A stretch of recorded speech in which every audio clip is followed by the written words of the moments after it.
Telangana ఏడబ్ల్యూ general studies paper తెలుగులో ఇవ్వాలని TPSC నిర్ణయం తీసుకుంది.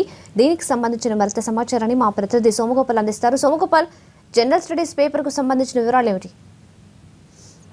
చాలా మంది తెలుగు మీడియం విద్యార్థులు ఆంగ్లంలో ఇంగ్లీష్ లో పేపర్ ఇవ్వడం వల్ల ఇబ్బందులు పడుతున్నామని పబ్లిక్ సర్వీస్ కమిషన్ దృష్టికి తీసుకొచ్చారు.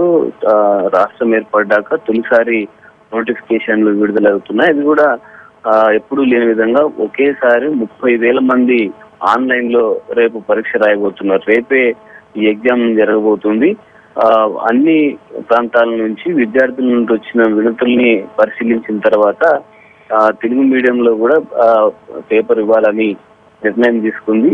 కొద్దిసేపటి క్రితమే అధికారికంగా చైర్మన్ చక్రపాణి ఈ అంశాన్ని ప్రకటించారు. అయితే రేపే పరీక్ష ఉండడంతో కొంత కన్ఫ్యూజన్ ఉండింది. ఇప్పుడు క్లారిటీ ఇవ్వడం తోటి కొంత విద్యార్థులకు రిలీఫ్ గా ఫీల్ అవుతున్నట్టు మనకు కనిపిస్తుంది. అంటే ముఖ్యంగా ట్రాన్స్లేషన్ ప్రాబ్లమ్స్ తో కొన్నిసార్లు తప్పులు జరుగుతున్నాయి అనే ఉద్దేశంతో ఎక్కువ మంది బీటెక్ విద్యార్థులే దీనికి ఈ పరీక్షకు ఎలిజిబిలిటీ కాబట్టి ఇంగ్లీష్ లో పేపర్ ఇవ్వడం వల్ల పెద్దగా సమస్య ఉండదని మొదట పబ్లిక్ సర్వీస్ కమిషన్ భావించింది.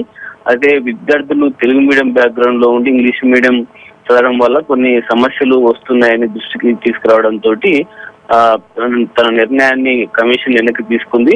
తెలుగులో కూడా పేపర్ ఇస్తామని ప్రకటించింది. అంటే ఇంగ్లీష్ టు తెలుగు ట్రాన్స్లేషన్ వల్ల కొన్ని పదాలు సరైన పదాలు ఇవ్వకపోవడం వల్ల కొన్నిసార్లు తప్పుగా ఆన్సర్ చేసిన చాలా సందర్భాలు ఉన్నాయి. వీటన్నిటిని దృష్టిలో పెట్టుకుని ఈ వివాదానికి ఫుల్ స్టాప్ పెట్టాలనే ఉద్దేశంతో కమిషన్ నిర్ణయం తీసుకున్నట్టు మనకు కనిపిస్తుంది. Ramya. Right Somu, thank you.